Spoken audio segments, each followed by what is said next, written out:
Hello, and welcome to our first GDTA Spotlight session in 2022. My name is Uli Weinberg. I'm the director of the School of Design Thinking in Potsdam in Germany, and also the current president of the Global Design Thinking Alliance. And I'm really happy to welcome all of you to the new year and also to our new Spotlight session here in the new year. Spotlight session is meant to be an open forum for discussion. We are always inviting interesting people from the GDTA network, but also some external guests we had also through the past year.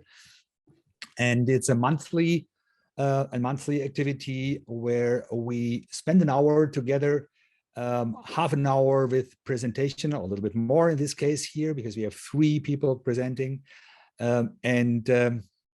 and then start a discussion with all of you. So it's meant to be on purpose, not a webinar, not a kind of one-to-many thing. It's yes, there's a little presentation at the beginning, but it's also meant to have an exchange with all of you, with the design thinking community around the globe. And I'm really happy to see Global Design Thinking Alliance members from different parts of the world. I see Joanne from New York joining here. Hello. I see Raluca from Romania. I see Alexander also. He's not I think he's not a GDTA member, but from Russia. Very interesting. And André Breskis from Cologne. Great to see you. And I for sure miss Richard Paris from South Africa, and also I've seen from Stockholm, Mats, yeah, Stockholm Open Lab. Great to see you all, and we are welcoming today our friends from Chile, from the Universidad Mayor, and I checked the calendar. I was trying to find out when was our first get together. And I'm happy that Selina Meyer from the HPI Academy is also joining, because she knows best. She did a part of the training also some years ago. I found out in 2018. Am I right, Selina? Yes, that's, I think, when we started. Yeah, then when we started the cooperation, and you got in touch with us from Universidad Mayor. You wanted to start the first Latin American D-School, and that is what you are talking about today. And I think that is very interesting for a lot of people around the planet who are thinking about different activities, about similar activities, actually, also to start a design thinking courses or a design thinking program within a university. And I'm sure Isabella Stranger and Gastón Roca and Yael Gitman can tell us a lot with the support of Carlos Munoz, who is also joining from Universidad Mayor. They can tell us a lot, because Isabella and Gastón and Yael are all 3 professors at the school, at the university, and they're all deeply involved in the design thinking program. Oops, there's some echo. There's the iPad from Selina. Now it's gone. Good. And yeah, they are all professors and program managers, and in business administration. Gastón is a screenwriter, director. He's a person deeply involved in film and television. Yael is program manager and also a professor as a psychotherapist, a master in sports medicine. So we have a highly diverse group of teachers here, of professors, let me call you, and that is probably also representing your approach, because multidisciplinarity is something we are celebrating since 15 years now at the School of Design Thinking in Potsdam, and I will never get rid of that. I'm fully convinced after 15 years now that the collaboration between highly diverse disciplines is really key to come up with new and highly sustainable innovations in the future. So I think you can tell us a lot about your journey and what are you currently doing. I'm really curious to learn about the whole ups and downs, the hills and the valleys you were going through, and I'm also really interested in what you're currently developing and your future ideas. So please welcome together with me Isabella Stranger, Gastón Roca, and Yael Gitman. Please, the stage is yours. Thank you. I might ask all of you to switch off your video. I do the same to make sure that we have all of the presenters being visible. What you can also do, I forgot to tell you, sorry, what I forgot to tell you is that in your video settings, you can hide the non-video participants, and then that makes your view even better and more focused on the speaker. So now the stage is yours. Thank you, Uli, very much for that introduction. Okay, so welcome everybody again on behalf of the entire D-School team here at Universidad Mayor. I'm very thankful that you guys are here, and we're here to present to you and walk you through our journey as the first Latin American D-School. So before we jump straight into the journey, I would first like to give you some context as to where we are located and a bit more information about our university. So we are broadcasting live here from Chile. It's noon right now, and for those of you who don't remember, Chile is a very long and narrow country in South America on the west coast. And despite the fact that we're surrounded by the Pacific Ocean and the Andes Mountains, we feel very much connected to the world, and that is in large part due to design thinking. So as Uli said, my name is Yael Gitman. I am program manager, and with Gastón and Isabella, we are going to share with you some of the highlights of this journey. So I want to share a bit more information about the university. The university has two headquarters. The first one is in Santiago, Chile's capital, and the second headquarters is located in Temuco, which is a city a bit southern from Santiago. The university holds 8 campuses in total, 7 of which are located in Santiago, and 1 is located in Temuco. Overall, the university holds more than 17,000 undergraduate students with 60 undergraduate programs, 12 research centers, more than 3,500 postgraduate students distributed into 70 postgraduate programs and 6 technological centers. So it's a big university, it has a lot of students. And now that you know a little bit of information about the university, I would really like to jump into how the D-School was created, how it went from being just an idea to being an actual project. So for those of you who don't know, the slogan of the university is for entrepreneurial spirits. That means, in other words, that the university seeks to educate students and professionals into, not just in terms of knowledge, but also to become more confident, creative people, able to work well with others and collaborate and actually become agents of change in the country and in the world. So on that note, the first stepping stone of the journey happened in the year 2017, where we gained inspiration to develop the project. And that happened when our then Vice President for Management and Development went to a summit where he first heard about design thinking and heard about the HPI. So they met, and after a lot of conversations and after some time passed, a small team from the HPI visited the university in Chile in 2018 to meet the university and get a sense of the country and get a feeling of the university's soundness behind the idea of establishing the first D-School. And so after a lot of work and visits, the D-School was formally established in 2019. But between the year 2018 and 2019, there was a lot of work between the teams of the HPI and the Universidad Mayor to actually make sense out of the integration of the D-School inside the university.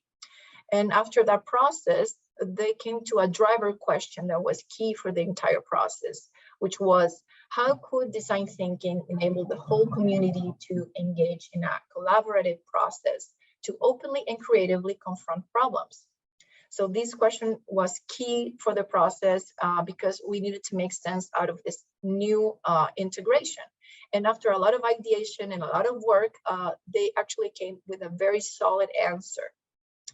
And here you have the actual post-it that was on the walls of that workshop. And it says, we believe that design thinking fosters the required character, skills, and motivation to develop an entrepreneurial spirit, to enable people and students to add value to society by tackling complex problems.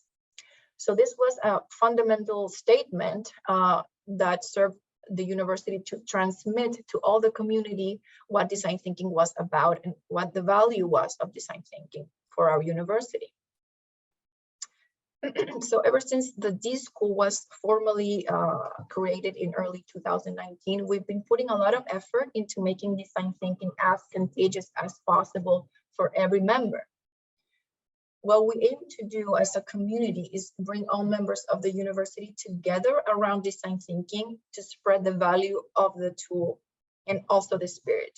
And this is very important to us because it wasn't just about organizing events and activities and workshops to teach the method, but it was also about slowly showing students, professors, and authorities that they could achieve a lot more when tackling problems in a collaborative way, and actually practice that empathy and that collaboration everywhere in all the classrooms and not just during design thinking workshops. When we talk about this school community, we can think about three subgroups of people. So first we have the team, which is all of the certified design thinking coaches that are within the university and work at the D-School. We also have the alumni group, which is a much larger group of people that includes students, professors, everybody who has participated in our activities through time. But we also include here people and organizations that are outside the university that have partnered up with us for any of our projects. And last but not least, there's our network, which includes you guys, all members of the GDTA, and we would very much like to continue to collaborate and participate in the international events and just keep connecting and learning from different D-Schools around the world, because we are a fairly new D-School and we have a long journey still ahead of us. Before we talk about our team, I want to explain that we've had two certification processes by the HPI. The first generation of coaches happened in early 2019, and then we had a second certification process in July of the same year, which made up a total of 32 current coaches inside the university. That could be that we can break up into the core team coaches, which are the full-time coaches that work at the D-School. We also have part-time coaches, which are coaches that work part-time at their schools or their units inside the university and work part-time at the D-School. And we also have our freelance coaches. And the D-School has 5 development areas, all of them led and managed by the core team of coaches. And these areas are academic programs, professional programs, publishing, inner lab, and community. So during this presentation, we would like to summarize and give you some of the highlights of what we have been doing for the past 3 years. So our core team, in our core team, we are 5 program managers. There's Gastón, Isabella, Cesar, Jimena, and myself, but we also work with Carlos. He's our right hand in everything that we do. He is our administrative and tech support.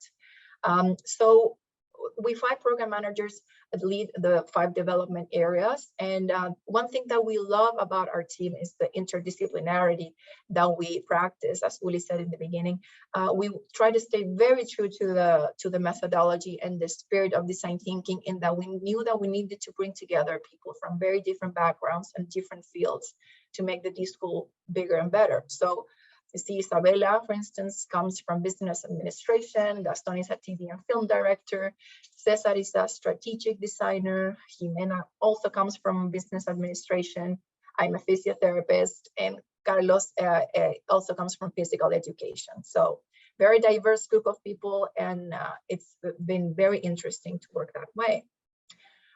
Our extended team of coaches, we have the part-time coaches. We have Juanita, Patricia, Barbara, Alvaro, Manuel, and Jorge, all work in their schools within the university.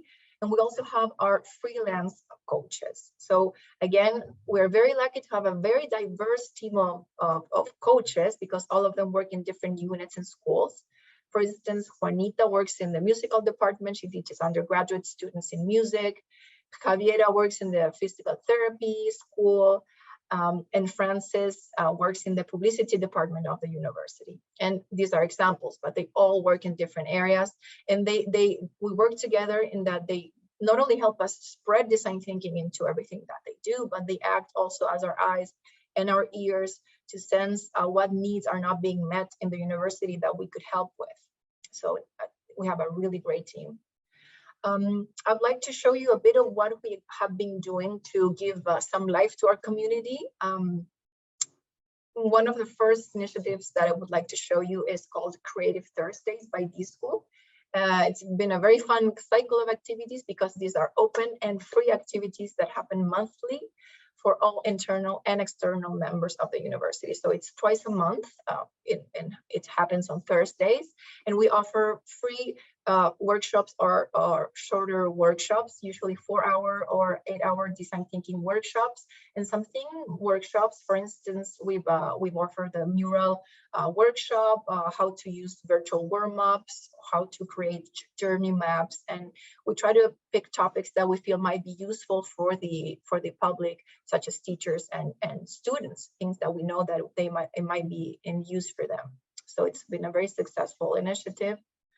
We've also offered to the community a lot of webinars and talks. Here are some of them. The first one is Design Thinking, Potential and Hybrid Work, where we organized it and invited 2 colleagues from the HPI, maybe you know them, Renata Landa and Maria Jose Juarez, who very kindly agreed to come and give this talk in our community, and we were very thankful. It was a great opportunity to hear from them and what they have been doing. We've also had the talk Applied Empathy, Best Practice Cases, and how to stimulate collaborative creativity, the use of warm-ups and mural. Again, topics that we feel might be very useful for everybody. Another great activity we had is called D-School Illumina, which is a one-day event open to all university members. And particularly, this is really good because it's booked in the academic calendar. This is a document that is available for everybody in the university, so everybody knows when this is going to happen during the year. So it gives us high expectations on how many people we are going to receive. And this year it was very successful. It's about the participant choosing between parallel virtual activities, such as workshops or webinars, all led by our D-School coaches. Also really, really great activities. And this is a most recent activity that we did in November of the past year. This was the first on-site type of activity that we did after the pandemic. And it was great because we did parallel workshops on-site with students of first and second year of different programs. And the challenge overall for all of the workshops was to redesign the experience of going back to campus classes in a post-pandemic context. And this was great because the students got to get to know each other, and they had fun, and it was a very good transition between going virtual to preparing them to go back to classes. So it was very successful. About 70 students participated in this. It was great. So I'm going to give the presentation over to Isabella, who's going to talk a bit more about academic programs. Thank you very much, Yael. Well, to talk about academic programs, I need you to follow me back to 2019 after we finished our training program as design thinking coaches with the HPI team. So as this school, we had this very challenging question: how might we transmit design thinking to our students? How might we spread everything we learned among our students? And the answer, or part of the answer, was this: University Academic Skills course. Just for you to know, this is a mandatory course for all freshmen from all academic undergraduate programs. And well, a little bit of this course, the learning goal here is to identify personal resources in order to generate solutions to face difficulties in an academic context. Some of the topics included in this course are time management, self-regulated learning, self-care strategies, procrastination and planning, among others. So this specific course was the perfect entrance gate to reach students and transmit design thinking mindset and process. So what we did was to add a half-day workshop to the regular activities. And well, in 2019, we ran more than 50 workshops in the context of this course, most of them on Saturday in the morning in 4 different locations, including both cities, Santiago and Temuco, most of the time working simultaneously, using nearly full coaches capacity. It was huge effort. And as a result, we reached nearly 1,900 first-year students during the academic year. And this was an excellent opportunity to learn and iterate, of course, aspects that worked very well, logistics, coaches and facilitation techniques. Actually, we had the chance to practice what we learned in our Train the Trainers program with the HPI team. Also worked very well physical spaces and materials, just to mention a few. Something we had to improve was the fact that design thinking was just an extra activity, and it was an isolated workshop. And of course, one of the questions that came up was about the connection between this workshop and the rest of the topics of this course. So one new idea was to work with the learning goal of this course. And so at the end of our first year, the next question was, how might we scale design thinking inside the curriculum? And when I say scale, I'm not talking just about more students. I'm talking about to make sense inside the curriculum. Therefore, next iteration included important modifications, such as instead of changing the learning goal of this course, we use design thinking to address the learning goal. We transformed the design thinking workshop into 6 sessions, 1 per week, so they fit into the class schedule. And students and coaches didn't have to go on Saturday anymore. The challenge the students worked with was redesign the learning experience at Universidad Mayor. And I should say we had a lot of help. We were supported by the General Training Nucleus, which is a unit in charge of this course. We got help from curriculum designers and also instructional designers.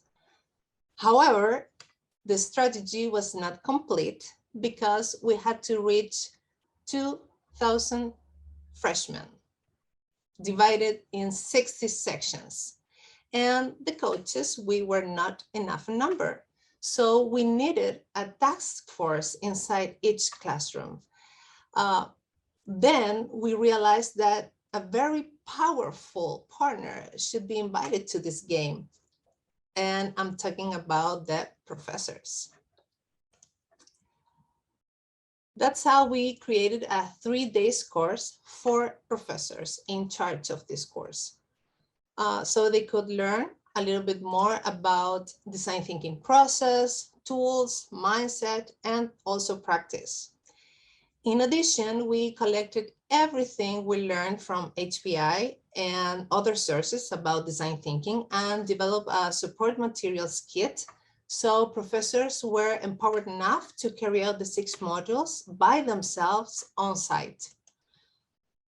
We provided a workbook with templates and explanations, a document with theory, a full PowerPoint, and also a guide to use it, and a detailed agenda for each module. So we were super prepared to start on March 2020 on site. And guess what happened? Coronavirus came, of course, as you know, right? So we quickly transformed the 6 face-to-face sessions into a virtual experience after performing several trials with different collaborative platforms. We were looking for something easy to work with. We started with Jamboard, which is super simple. And also Blackboard Collaborate for online sessions. That was the platform that professors were used to work with. We also trained the professors on this new way to conduct their students in a virtual way with emphasis on virtual teamwork. We learned a lot from this journey working with professors and still do. I'm proud to say that 160 professors at Universidad Mayor have already taken this course. We started 2022 with our 3rd version of this course for professors, and 36 new professors from 19 different schools and disciplines. And they are right now learning about design thinking with us. It is 100% online, and it combines synchronous sessions and self-guided content. But not all the efforts were oriented to professors. Thanks to very, very motivated core and freelance coaches, D-School Mayor was able to redesign different courses in several academic programs. As you can see here, we are a team, and part of our mindset is to look for opportunities to improve academic programs with design thinking as a strategy to address learning goals, redesign teaching methods, and redesign the way professors connect with their students. So that's a little bit about academic program. And now I'm handing the presentation over to Gastón. He's going to share with you our experience working with partners.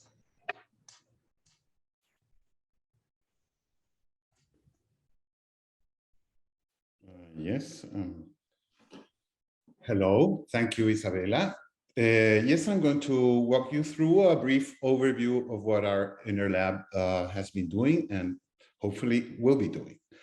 InnerLab's aim is to further install design thinking inside the university as a whole. And in that regard, it interacts with faculties, teachers, collaborators, students, and project partners. During these 3 years, we have worked and developed workshops and activities with both private and public institutions in Chile and abroad. Among the private institutions, we have worked with Pfizer Lab, with SAP, with Walmart, with 3M. And among the public institutions, we have worked with United Nations, Corfo, which is a state institution to develop entrepreneurship, and Codelco, for instance, which is the biggest mining company in Chile, which is, as some of you know, a big mining country. One of the projects that we have done in these past years that we wanted to show you is the Global Design Thinking Summit, which took place in 2020. This was a big challenge for us because it involved a lot of planning, a lot of logistics, because we had almost 3,000 participants in a 3-day workshop from 14 countries. We had 18 speakers from all over the world. We worked in 8 time zones. We had 8 workshops, 5 talks, and 11 open activities.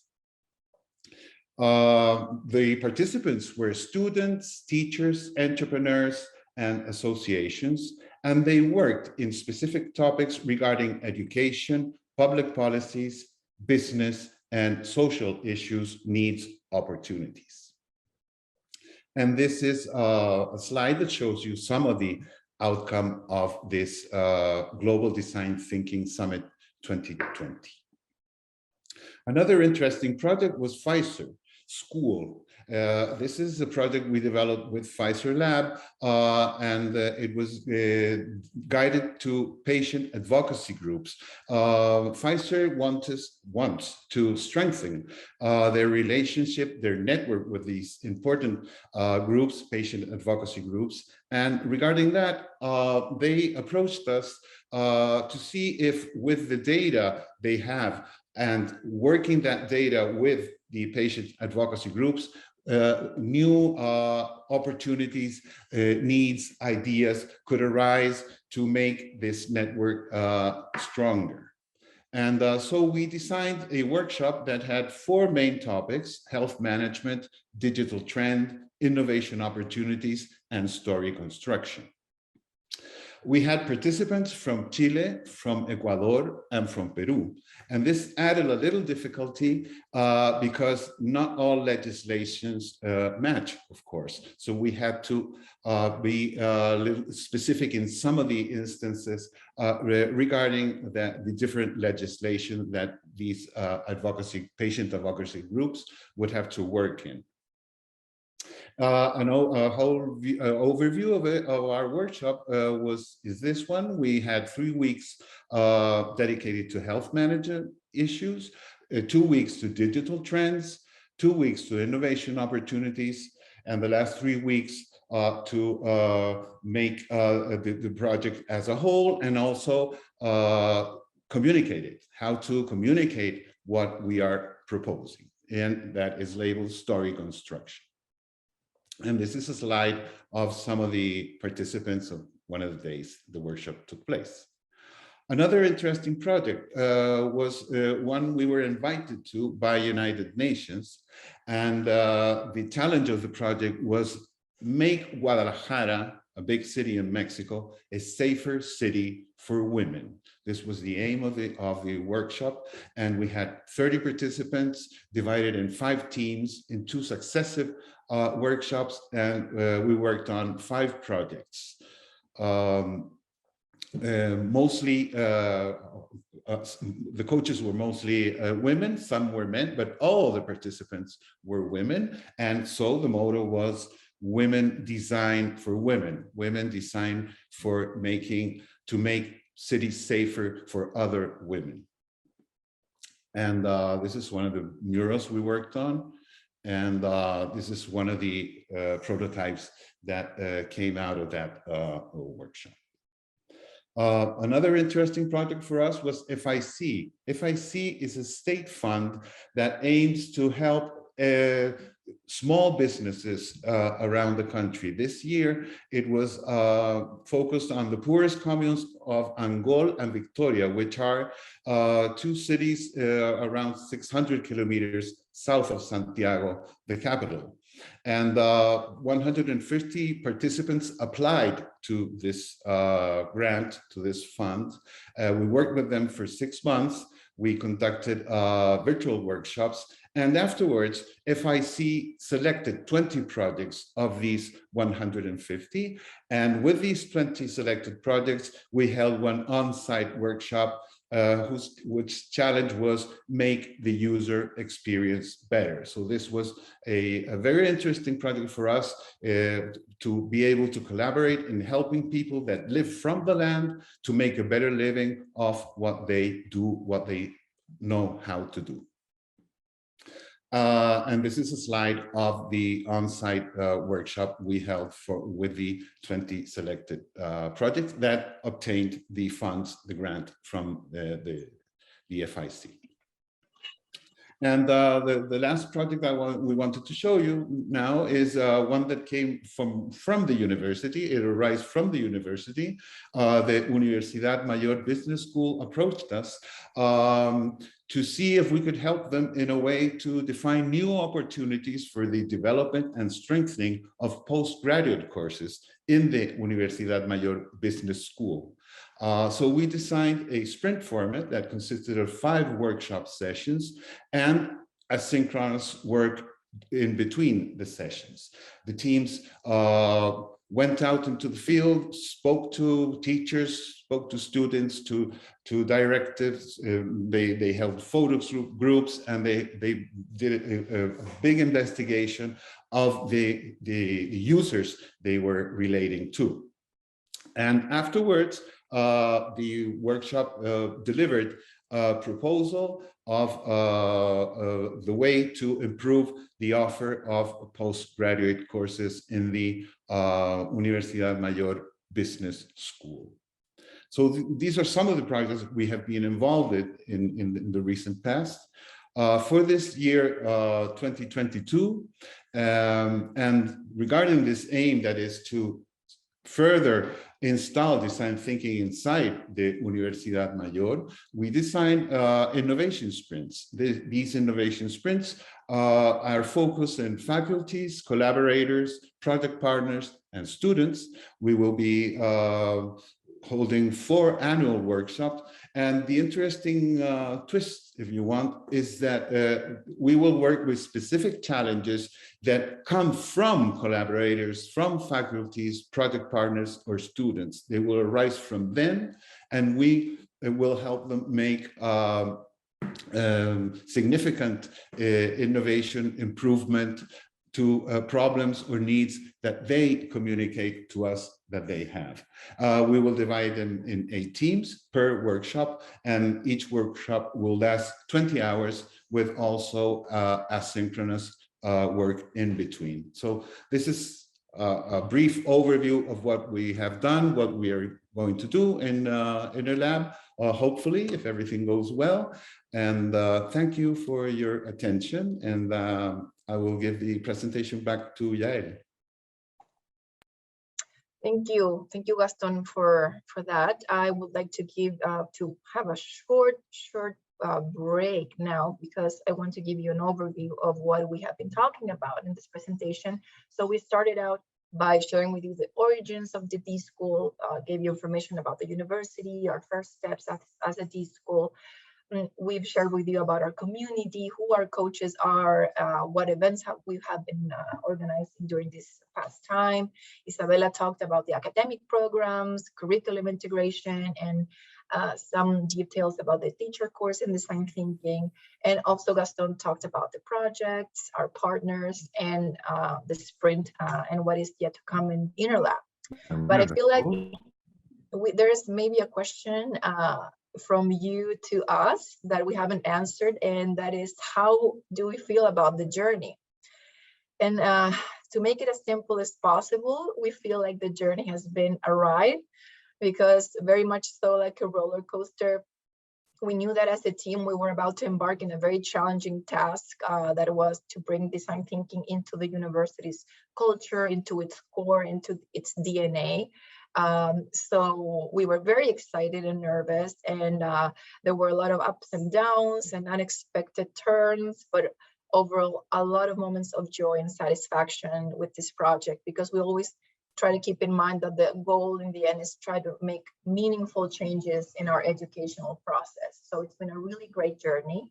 I want to share also some learning outcomes that have happened during this past few years. So things that have worked well has been, for instance, the university's support for the overall D-School project. That has been very, very important.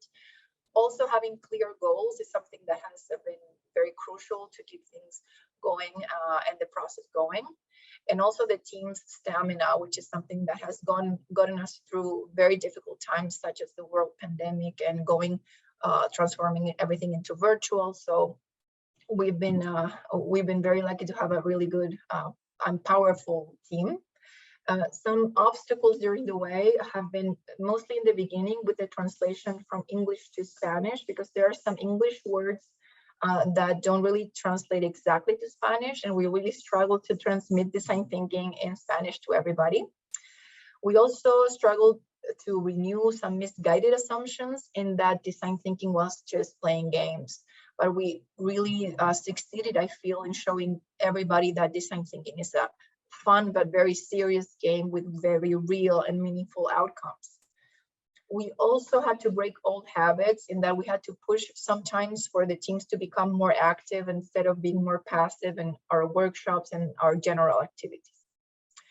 There are some ideas that became very important in the process. Isabella already mentioned that we as coaches are not enough in number to bring the design thinking project into every classroom. So the teachers are really our task force here. We really need to empower them in the design thinking tools because they are face-to-face with students every day and they are a key part of this process. We also know that our community is mostly Spanish speaking, so we need to create Spanish resources of design thinking to make it more accessible for everybody. And we also have some open-ended questions, of course, that we still don't have answers to, but we know we have time for that. Some of them are, how might we further include design thinking in the university's culture? How might we measure impact of design thinking in our students? How might we make a difference in our country? There's a long list of questions. We don't have answers to all of them, but we're still in the journey. So what are our next steps? We would like to continue to grow our community, not only inside the university, but also to reach to other D-schools in the world and continue to collaborate. We also want to continue to integrate design thinking in the curriculum and help every student go through the design thinking experience.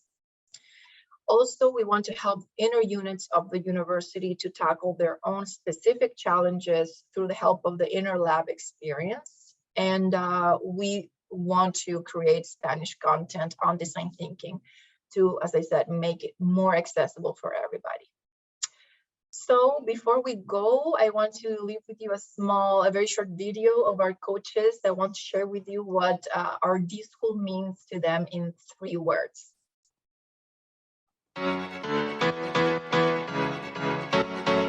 For me, D-School means creativity, collaboration, and empathy. Empowerment, community, flexibility. It's collaboration, innovation, and also fun. Always different. Out of the box, innovation, and creativity. Reality changing collaboration. Freedom, solutions, and ideas. Means to me an interdisciplinary work, creativity, and teamwork. Enhance change and lifestyle. Talent, teamwork, and future. School means to me a space for creativity. Respect, teamwork, agility.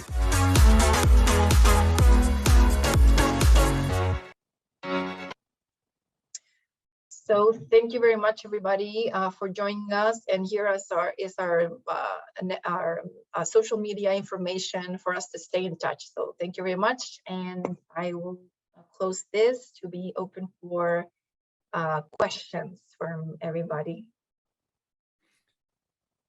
Thank you very much. First, Yael, Gastón, and Isabella, and also Carlos. Thanks a lot.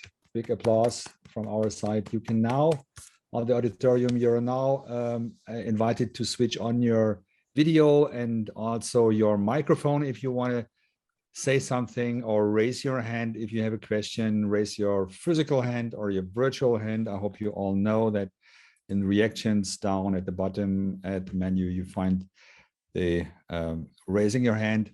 And yeah, thanks a lot for your tour de force for your journey, which is highly creative. I'm really impressed what you were coming up with and how many people are running through your courses and what kind of diversity you're setting up and what kind of reach out to the professorship you got.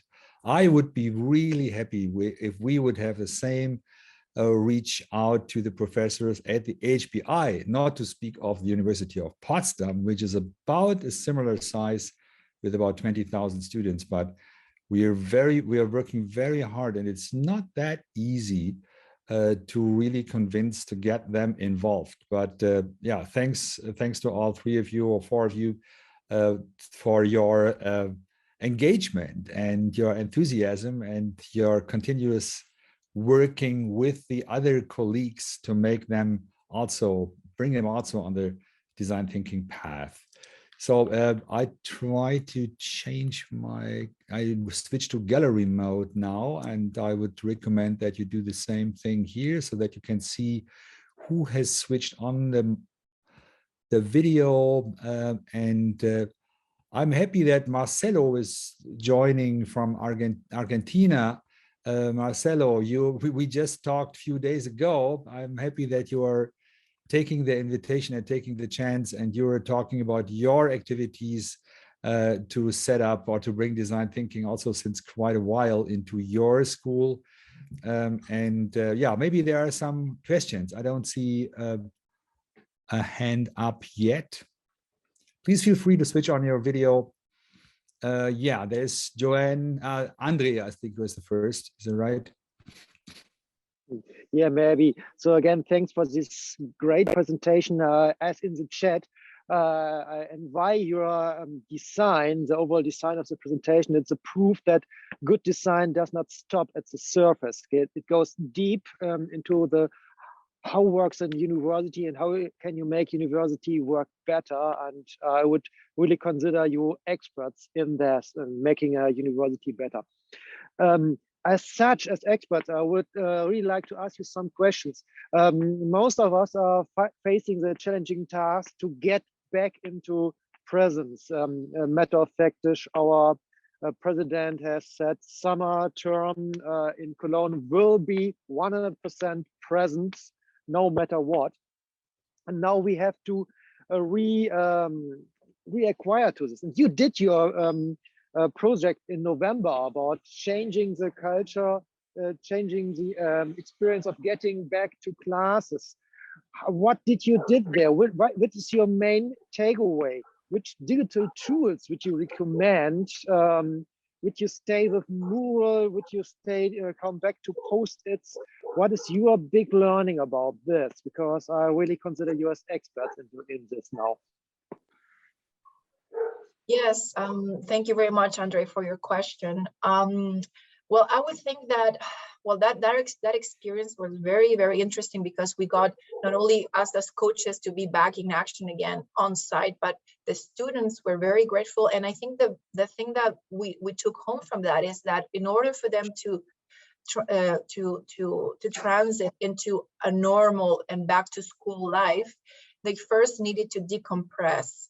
They first needed to see each other face to face and not mainly just talk about school and the academic process, but actually touch base with the more inner parts of themselves as human beings, because it has changed people. What's happened in the world, it's changed people, and they really needed to decompress. And I think that the first step into going back to school was just that, just meeting and learning the social cues again. You know, they were very rusty in social cues and just social engaging. So they felt very tense at first, and they left very relaxed, very much looking forward to the start and the beginning of the year. So I would say just sort of like a decompressing and social environment and relaxed environment to show themselves and to show everybody that they are still very much the same, only they need to regain the confidence that they maybe have lost from all this time being behind the computer. But yeah, they were very nervous at first, and then they were very relaxed. So it was great. Yeah, that's great.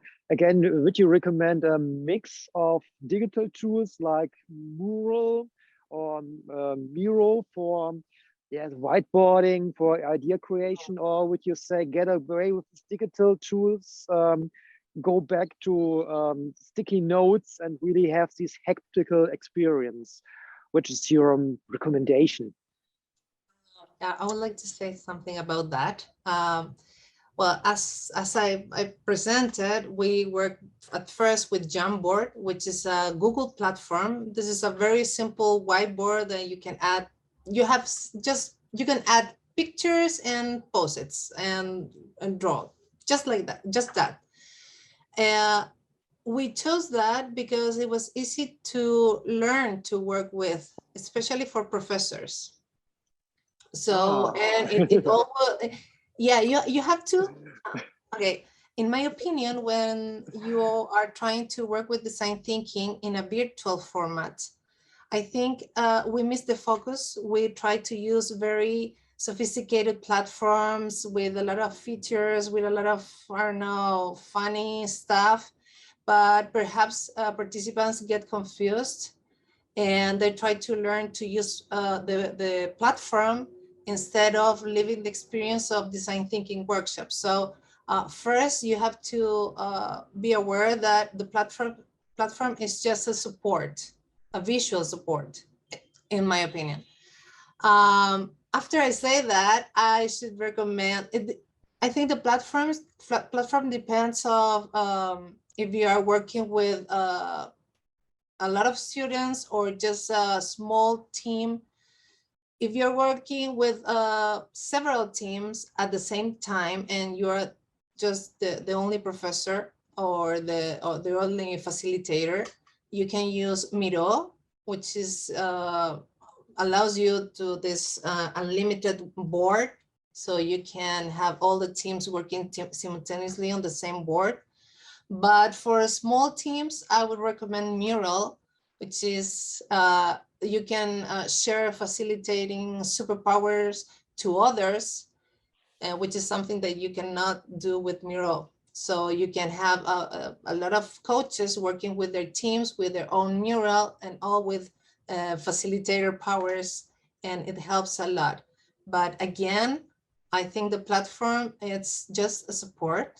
You can also work with the whiteboard in Zoom, and it can work very well too. I would like to add something there to Andres, one part of the question, and that is that I personally believe, and I think we all do in our team, that it will be a hybrid mode in the future. It's very, very likely that we will still use virtual platforms mixed with on-site workshops. For instance, for asynchronous work, it's perfect to do, if you have a long workshop, to do work in between sessions. It's a very useful tool. So it probably in the future will be a mixture of both on-site and virtual. Thank you. Thanks. Very well. Thanks. Joanne, was that your hand raised? Yes, thank you, Uli. And you know, first of all, thank you for a fantastic presentation. I was very, very impressed. And some of my question you already answered, but I guess the general question, and Uli mentioned it also, is getting faculty buy-in, you know, getting the faculty to participate. You know, you mentioned in terms of making it easy for them and also the timing. So can you tell us a little more? I'm sure a lot of us would like to learn how you got the faculty to really participate in this. That is the same question what got also addressed by Alexander, who Alexander Santana, who's from Brazil. He was also very curious about how did you convince all the professors to work with design thinking? Is the president leadership of the university involved also? That was his question. And also, is your content for the professors training shareable with other universities? So that relates to what Joanne was asking. Yes, well, this is actually a very interesting question, and we have been iterating on the way that we spread the word about design thinking among the professors. So at first, we offered this design thinking course to all the professors who want to learn a little bit more about design thinking. And we had, I don't know, 20 or 15 professors interested on that. But this year, it was a little bit different because as university, we realized that our students need to develop creative thinking, critical thinking. So those are the skills that are needed today, and they're going to be needed in the future. So we changed our storytelling to reach the professors, to make sense to them, because we believe that design thinking is also a very good strategy to solve complex problems, but also has this both abilities attached to the method, right? Creative thinking and critical thinking. So what we told them was that we could help them with a new strategy to develop critical thinking and creative thinking with their students using design thinking to address that goal. And that's how this year we had 49 interested professors, and in such a short time to apply for the course because we had a limited seats. Because we want to guarantee high quality of this course. So we have on all our synchronous sessions very personalized dedication to all our professors. So we had limited coaches and limited seats, and we had we were, I don't know the expression, but we got more students than we were expecting. I think that's it. I don't know if the rest of the team want to add something about that. I would say it's an ongoing job. Yeah. We are always on it. And part of what we show you about this inner lab designed to solve real problems inside the university is one of the tools we are using to engage people to really feel that design thinking is a useful tool, because that will naturally bring them into it. Yeah. I can add from our perspective. Currently, we are running a workshop at the HPI, design thinking workshop with our IT department at the HPI, because they are facing some severe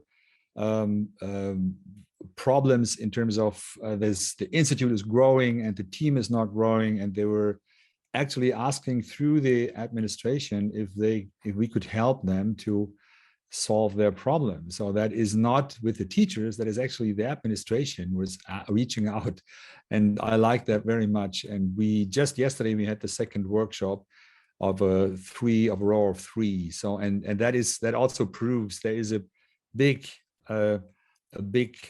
problem solving capacity in design thinking, which can help yourself, you know. And Mats, so I hope we addressed all the questions which were also coming from Coleman from Ireland, and from Alexandre, who still cannot turn on his microphone. So what are the first 3 actions that you could recommend in order to introduce design thinking in a university with the same size of yours? The first 3 actions, that is also an interesting question. So before we move to Mats. Well, I would say that first you have to live the experience to understand what design thinking is about. You don't, if you read a book, it's of course interesting. If you watch a TED Talk, of course it's super interesting, but it is different if you live the experience because you can realize and you can also identify different uses that you can, different aspects of your own discipline that you can work with design thinking. So if you talk with someone, for example, from biochemistry, and that person don't live the experience, perhaps will not be able to see the value of design thinking. So first, to live the experience, maybe run little workshops with professors, faculties, or directors to spread a little bit of the mindset, and also start with 1 unit, 1 school, 1 course, and I think the word would be spread. Yeah, I want to add to that. Thanks. I loved your answer, Isabel. I want to just add that I would say also a good advice would be to think long term, very long term, because these things that we've been doing are not most of the mandatory. It's actually something that is open, and we've been getting a lot more people involved just because of the the feedback from students to their own teachers. Hey, I went to this design thinking workshop, I loved it.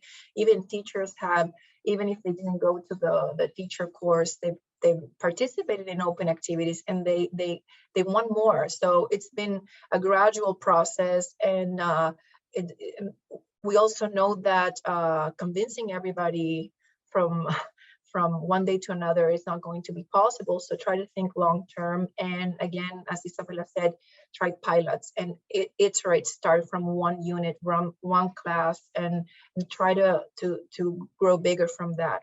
Don't expect big changes in a very short term. Thanks for the answer. And now to Mats from Stockholm. Open Lab. Yes. Yeah, thank you for a very, very interesting talk. I'm super impressed by the size that you have reached so quickly, only after a few years. And I agree with you that faculty is much harder to. So I'm even more interested in everything else about this inner lab and so, because faculty is much more conservative. I think it was smart for you to reach out to first-year students and so on. That's interesting. But two questions really. The first one to Gastón, you said hybrid. With hybrid, do you mean some sessions online and some sessions on campus, or do you with hybrid mean a mix within the session? Some participants are online and some are on campus in the same session. That was the first question. And the other question is to Isabella about storytelling, also how to get faculty interested. And you said that you marketed it, so to speak, with calling it creative thinking. I understand that, but you also said critical thinking, and critical thinking is sort of a reserved word for other types of analysis. How did the word critical thinking fare among faculty?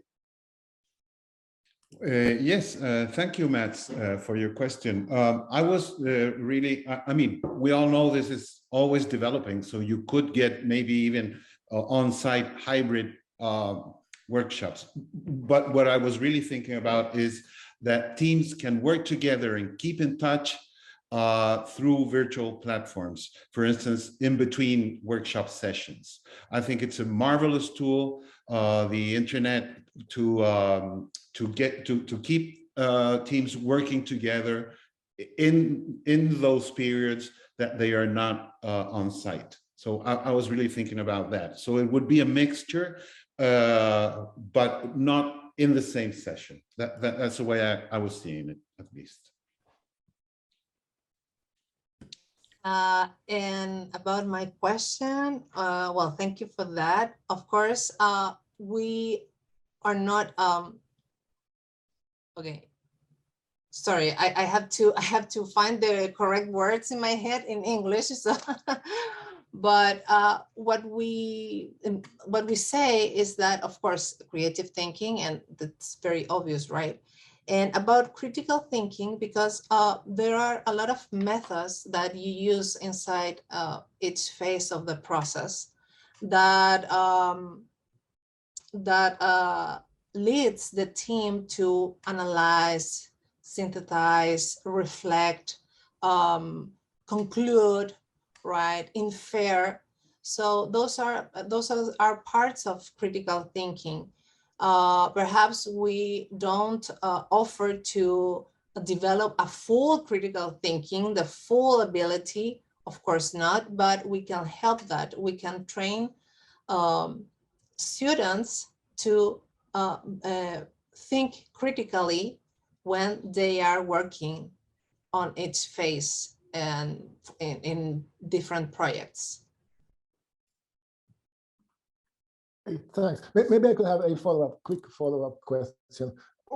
Again, about teaching faculty, what was the least liked aspects from a faculty perspective, if you made a course evaluation of that? What did they like the least?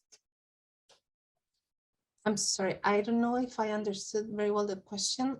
Yeah, could you please help me? if What they like the least? ¿Qué es lo que menos les gustó a la facultad? Okay. Thank you. I'm so sorry. I have to improve my listening. Okay, the least liked. Okay. Well, we had we have some faculties that were very negative at first.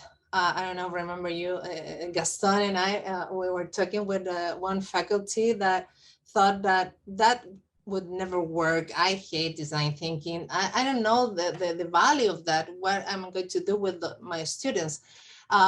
We have 2 or 3 professors like that. They were from basic science, like biology. I don't remember the other, but they work with molecules and atoms and stuff like that, and they didn't saw the value of design thinking. So what we told them was just wait, live the experience, and at the end of the course, they realized that they can use design thinking. Perhaps they could not just teach design thinking, but they were able to use some of the methods, of course, the mindset, and not only to redesign the teaching techniques, but also to redesign the course, building empathy with their own students. Actually, we have some coaches, and I think one of them is here present, which is Jimena Martinez. She's a big inspiration for me because she redesigned the course using design thinking as a strategy to get to know her own students. So this is another way that you can use that at a professor or as a faculty. Yeah. Thank you, Jimena, and thank you for your question. Yeah, thank you. Thank you for your great answers. Actually, the hour is over, and usually we give ourselves 60 minutes and a little bit more for the official part, and that is the part we are recording also, and then make accessible on the website later. Steffi Schwertfeger is taking care of that right now. And after about an hour, we usually end up the official part, and then if our speakers have some minutes left, we could do kind of fireside chat, private chat later, fireside chat like style, and do things like Andre is doing, showing the picture of the big self-driving vehicle he is in right now, and chat with our friends from Chile. So I would officially now end the session here, and our first GDTA Spotlight session with our friends from Universidad Mayor in Chile, with a big applause. Thanks a lot. Thanks a lot to all of you. Thank you very much. Thank you. Thank you very much. And if Steffi, if you want to show our slide for the next session, that is happening in February the 17th. We'll have again Jean Litka from University of Darden School of Business to talk about their activities at Darden and their learnings through the pandemic, but also on their current research they are working on right now. So the next will be February 17th. And you're all invited. Spread the word. We'll put something online pretty soon on the website as well.